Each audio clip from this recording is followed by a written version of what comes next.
Olá, meu nome é Sidney Fernando e, bom, o que é um ímã? O ímã é um material que pode gerar um campo magnético ao seu redor, podendo atrair ou magnetizar outros corpos feitos de materiais que sejam sujeitos a tais ações. As partes dos ímãs onde o campo magnético é mais intenso são chamadas de polo magnético, sendo que o consenso é o polo sul sendo negativo e o polo norte positivo. Dois polos iguais de dois ímãs distintos se repelem e os polos opostos se atraem. E também, o caso o ímã ele esteja livre para se mover, ele vai tender a se alinhar ao eixo norte-sul do polo magnético da Terra, sendo que esse é o princípio do funcionamento de uma bússola. Os ímãs que conseguem manter sua capacidade magnética são chamados de ímãs permanentes e geralmente são feitos de materiais ferromagnéticos. Bom, um campo magnético também pode ser gerado através de cargas elétricas em movimentos, ou seja, uma corrente elétrica. Por isso, é possível construir um ímã utilizando eletricidade. Por exemplo, utilizando o solenoide, ao passar uma corrente elétrica por ele, um campo magnético surge em seu interior e no seu exterior, e ele passa a se comportar como um ímã, que nesse caso é denominado eletroímã. O eletroímã se caracteriza por exercer efeito magnético somente quando há circulação de corrente elétrica, e sua polaridade depende do sentido dessa corrente. Bom, quanto ao fluxo de campo magnético, ele é medido em Tesla e representado por T maiúsculo, e exprime o valor que o campo magnético ocupa em um ponto no espaço em um determinado momento. Além disso, ele apresenta direção e sentido e, portanto, é um campo vetorial. O campo magnético B pode ser obtido através da equação denominada Lei de Biot-Savart, que fornece esse vetor dado uma corrente elétrica constante e a distribuição de cada parte infinitesimal dessa corrente. E outro meio de se obter esse valor é através da lei de Ampère, utilizando a distribuição de densidade de corrente elétrica ou uma corrente elétrica constante.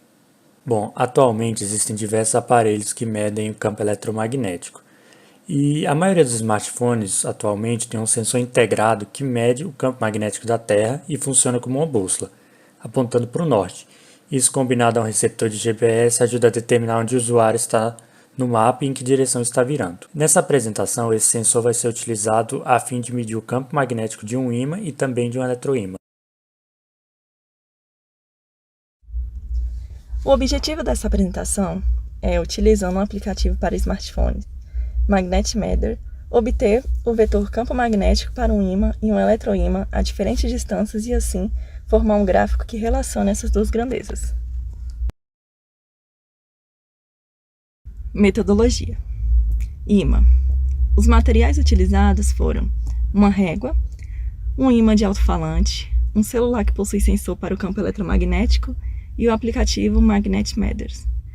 Os procedimentos: gravar a tela do celular, calibrar o aplicativo, colocar a régua entre o celular e o ímã, mostrar o campo magnético sem o ímã e depois com o ímã, colocar o ímã no ponto zero e ir afastando de 3 em 3 centímetros, retirar o ímã e mostrar o campo novamente, e colocar o ímã no ponto zero e ir afastando até o final da régua, gradualmente e continuamente.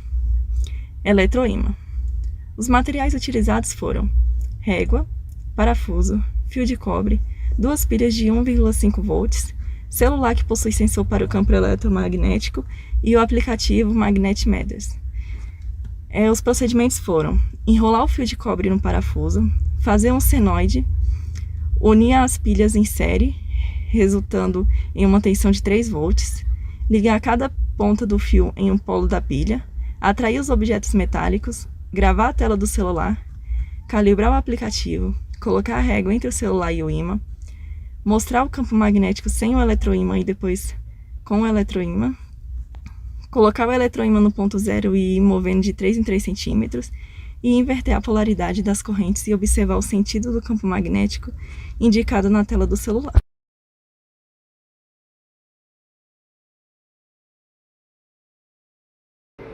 Olá professor, eu sou o Lucas. Eu e meu grupo hoje vamos estar aqui apresentando o experimento que a gente está medindo o campo de um ímã.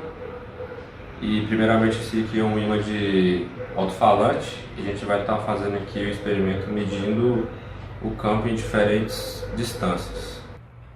Então professor, aqui no nosso experimento com o ímã, a gente vai estar usando uma régua de plástico, porque As que temos aqui são de metais, então poderia estar influenciando no campo magnético.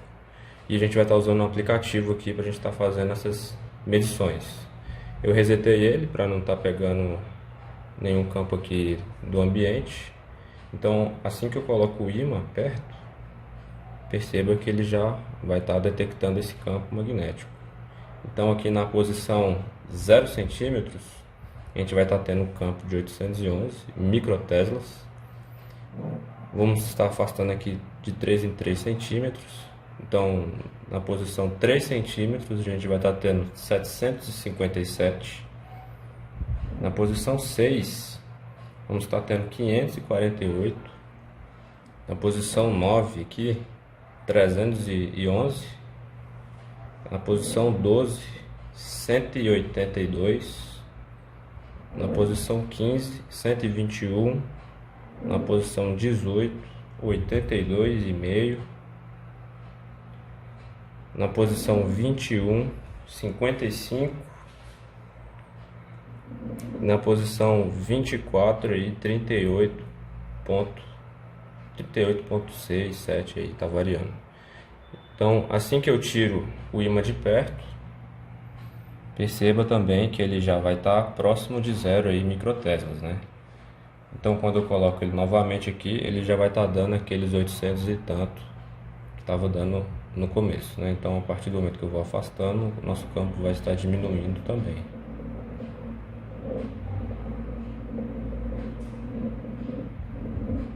E quando eu tiro, ele também vai voltar lá pro início ali, tendendo a 0.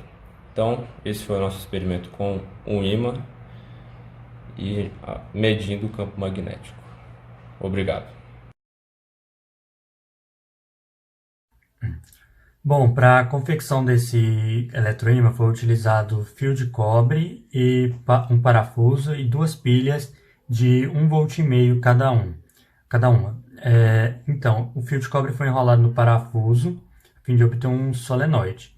E quando eu ligo as pontas do solenoide em cada polo da pilha, a corrente elétrica que passa pelo fio de cobre gera um campo magnético no interior do solenoide, que magnetiza o parafuso, e esse parafuso acaba se tornando um ímã, como eu vou demonstrar agora.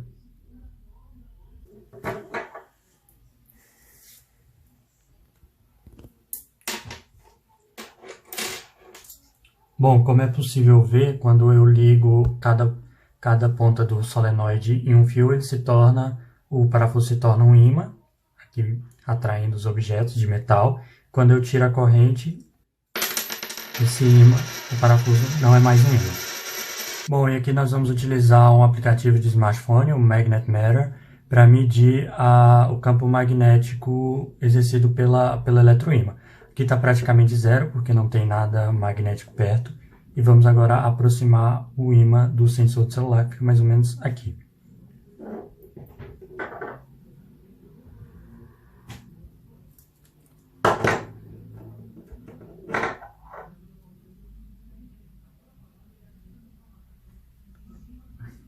Bom, aqui em 0 centímetro, o campo magnético é aproximadamente esse.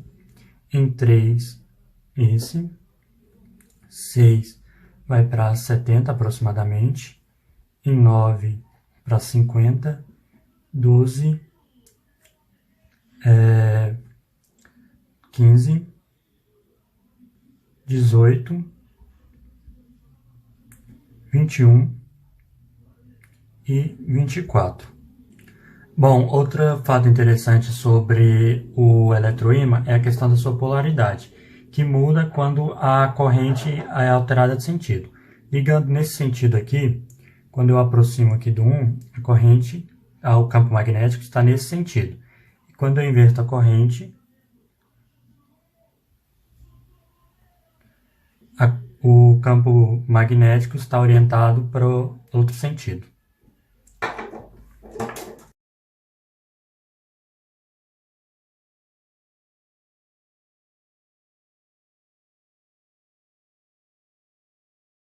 Olá, professor, tudo bem? Bom, meu nome é Felipe Gomes. Opa, professor, eu sou o Lucas Gomes.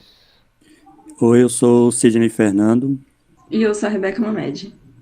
A gente é da turma BB e agora a gente vai estar dando início um pouco mais sobre os resultados e as conclusões do nosso trabalho, do ímã permanente e do eletroímã.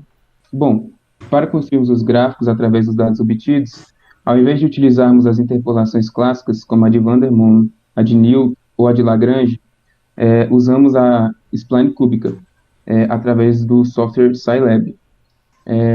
Pois quando interpolamos um grande número de pontos, essa interpolação ela pode gerar wigglings, ou seja, oscilações entre dois pontos, e que isso não seria tão importante ao nosso trabalho. Aí fica aqui um caso da nossa interpolação feita através do método de Lagrange. Bom, a spline cúbica ela é um processo ao qual, ao invés de interpolarmos todos os pontos de uma vez, interpolamos apenas os intervalos entre os dois pontos, e essa interpolação ela vai gerar uma equação de terceiro grau, que vai fazer com que o gráfico ele fique mais uniforme, ele fique mais clean, e ele não gere wigglings ou qualquer tipo de oscilação, tanto no início, tanto no final do nosso gráfico. Então, esse aí foi o gráfico gerado através desse método da spline cúbica.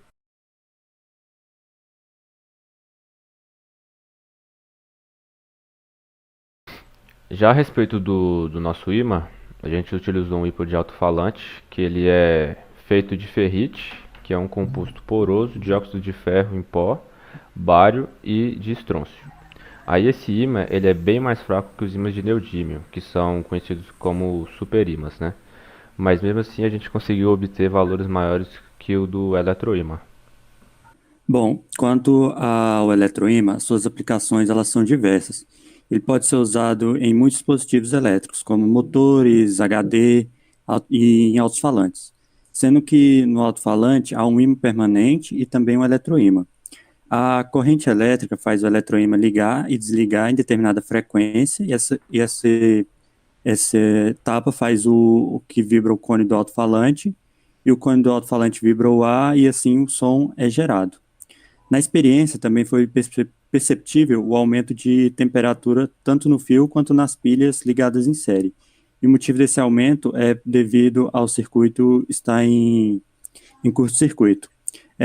Também essa característica de aumento de temperatura pode ser utilizada na indústria para derreter alguns tipos de metais, como o alumínio.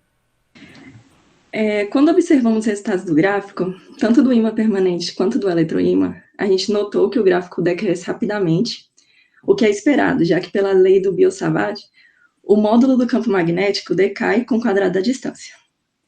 Assim, observamos que essa associação entre eletricidade e magnetismo, que mostramos em parte aqui, é fundamentalmente importante para o entendimento e desenvolvimento tecnológico e científico.